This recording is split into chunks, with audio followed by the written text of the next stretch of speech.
Alright, to be honest, I really did not want to do an actual re-recording of the Vanguardian video, but here I am doing a re-recording. But so a couple of things I would like to say before I start this video.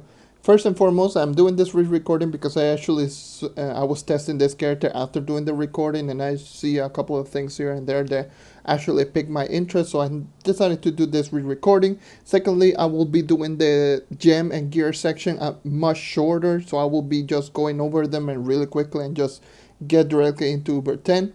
And third is going to be thank you everyone for the concerns of me on the community tab. You know, I posted a community tab of what happened to me in the last Saturday, like on the 2nd. I pretty much posted everything, like everything that happened is pretty scary topic. I'm still recovering from it. I'm focusing a lot more on myself. I'm actually doing a lot more exercise. Like I'm doing stuff outside of like making videos on anything. It's been all right. And also one more thing. Yeah, I kind of forgot about something. I know that I posted the Vanguardian and the Shadowhunter, and the Shadowhunter was 31.3k. I actually need to change that to 31.4 because I actually got a gem while I was doing the recording, the pre-recording on like the other recording of the Vanguardian, and yeah, actually the Shadowhunter got a new gem and now it's 31.4. So it's fun times. Anyways, so with that being out of the way, let's get started. Hello and welcome to another JNMG video. I'm the host JonNario, and today is another Trove End game, this time featuring the Vanguardian. My Vanguardian is currently sitting at 31,191 powering, and the stats you're going to see them right now. You'll see that my critical damage is going to be a little bit on the high side because I do have a lot of critical damage roll with this character, and the stats are pretty much alright. I have attack speed, movement speed, all pieces of gear with maximum health, hat and face, and critical hit and weapon. Critical hit so I can get 100%, hat and face so I can get more survivability, because the survivability is, I will say, it's average on this character. It's not bad, it's not great, it's going to be average to slightly above average. In terms of like ring, I'm using a Stellarfy Energy Regen ring because this character uses a lot of energy, so I decided to use Energy Regen on this character. I'm using Red Berserker as my ally because it's the best ally in the game. I'm using the Wash and Bunch for Little Food just because I want to use Force Flash as much as possible. And Force Flash is based on cooldown, so this actually reduces cooldown by 20%. Martial damage, Trailblazing so I can get a little bit extra movement speed. And Conjurer's Kuso Bell is my own vial of choice. And the sort of crazy Lunar Lancer subclass because of the extra movement speed, extra damage and attack speed and all that sort of stuff. Well, you use whatever you want. You can actually use something like the Revenant because you use a lot of basic attack. And the Revenant subclass is going to be very beneficial if you don't have Vampire and Vanquisher. Anyways, moving on into my gens. Alright, going into my gens. Empower gens first are going to be 2-1 crit damage across all of my Empowered Fire, Water and Air. So yeah, I have a Fire, Water and Air and Power gem that are 2-1 crit damage. This is why I have a lot of critical damage, almost 2,000 without critical damage gear. So yes, you're going to see the rolls right now on screen.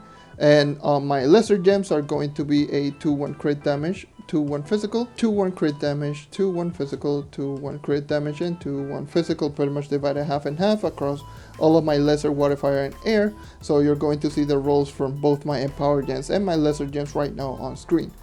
Anyways, moving on into my Cosmic Gem, which is going to be 2 light 1 physical, 2 light 1 crit damage, and the Empowered Gem is 2 light 1 physical. So I have 6 light rolls with this character, so that's why my light is a little bit on the low side compared to most characters that have like over 4,500 light. This is like close to 4,200. So yeah, this character has a little bit less light than most characters, so that's why you're going to see that this character is not going to one-shot normal enemies with the eye beam. Anyways, so what I recommend with this character is Vampire and Vanquisher. It is extremely beneficial to this character. Again, the survivability is not the best, but it's not the worst. And so it does help out a little bit in the survivability since you use a lot of basic attack with this character. And the other one is going to be obviously Pyrodis. Pyrodis is extremely beneficial with this character because it does help out with the movement speed increase that this character has. That's the same reason I recommend something like Vampire and Vanquisher and Pyrodis, just because of the extra movement speed. And as far as the other Empowered Gem is concerned, I would recommend you to have Explosive Epilogue. The reason I recommend you to have Explosive Epilogue is because this character doesn't have the best crowd control when it comes to basic attack, and again, you will be using a lot of basic attack on something like Cursed Skulls. If you're not using Ibin, and obviously Ibin is pretty good, but it is very susceptible to lag, so using basic attack with Explosive Epilogue is going to help out a lot. And Class Gem is also very beneficial with this character because it does help out using a lot of cooldown reduction, and especially if you're using a lot of basic attack to reduce the cooldown so you can use as much Force Flash as possible. It's going to be very beneficial to use both on the Explosive Epilogue and the Hero's Mantle.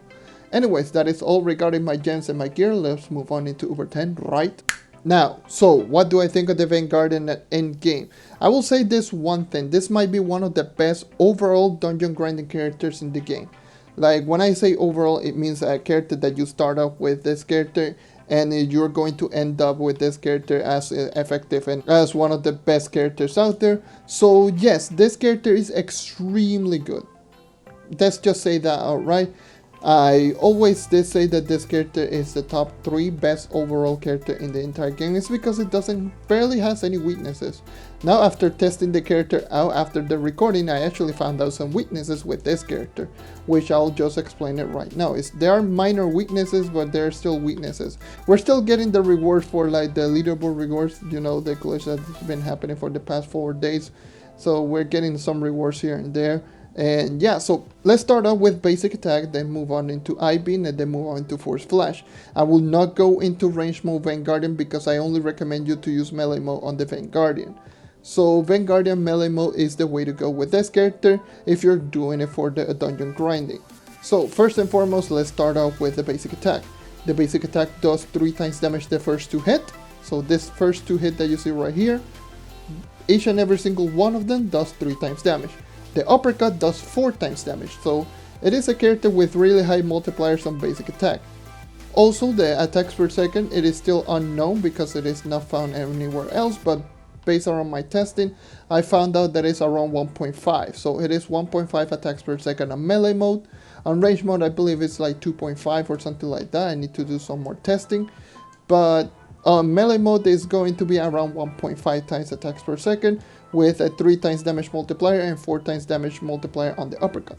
So it is really good. Range is deceptively long, just judging by the range that you see visually, because the range that you see visually is like it is like a 1 block range. Actually no, this is actually a 3 block range. So yes, it is the same as the knight.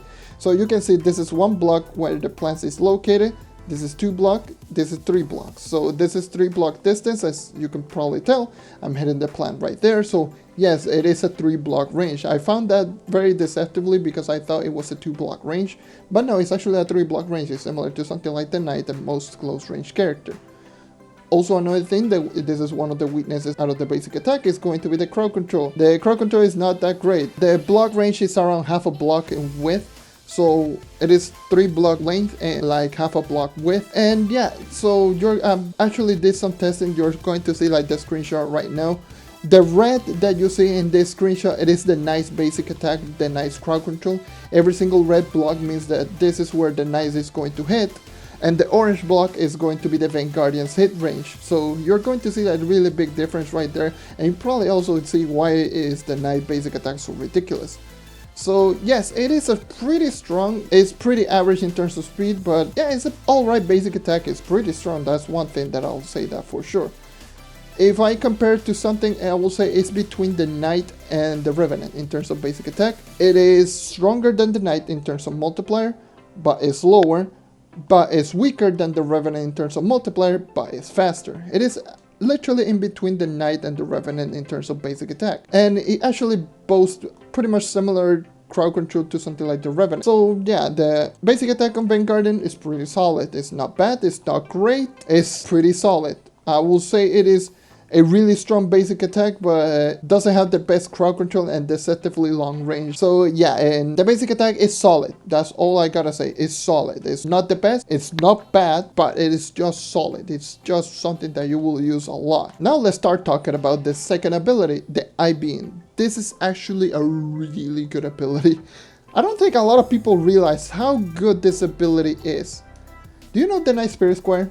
Which is one of the best abilities in the entire game. Like, I'm not even exaggerating when I say that the Knight boasts one of the best abilities in the entire game is Spirit Squire, because the Spirit Squire does 8 times damage, 9 block range, it stuns enemies, it's instant cast, low energy cost, you don't lose any movement speed.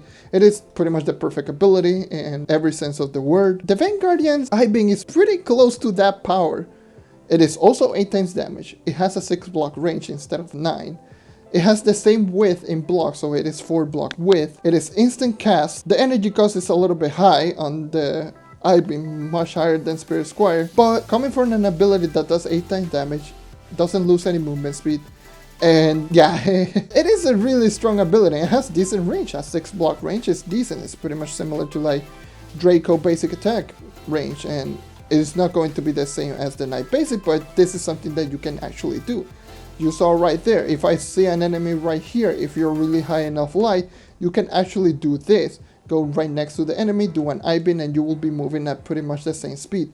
You barely lose any movement speed. It's so good. Like, the I-beam ability is so good that it actually is comparable to the Knight Spirit Squire.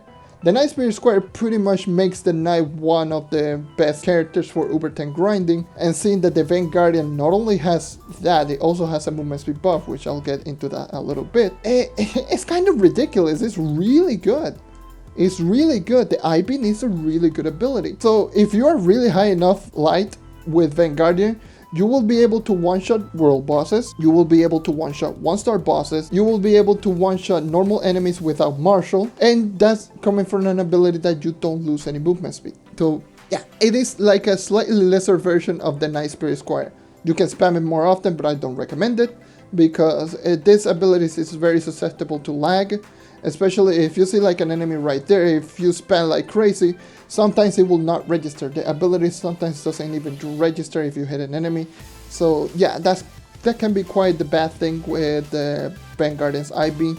And it's going to happen more often, especially if you're on a really laggy server. So that's I-beam. It is a really overpowered ability, and it is an ability that I would recommend you if you're a Vanguardian, if you have high enough stats, to actually kill an enemy just using the I-beam right next to it, and you will gain a lot of movement speed.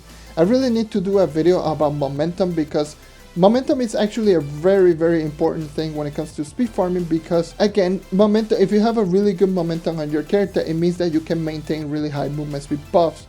And maintaining really high movement speed buff with something like the Vanguardian, or any character really, you can actually go from dungeon to dungeon really quickly, because again, you're killing the enemies really fast, you're getting every single movement speed buff, you're not wasting any time, and then you're going to the next dungeon.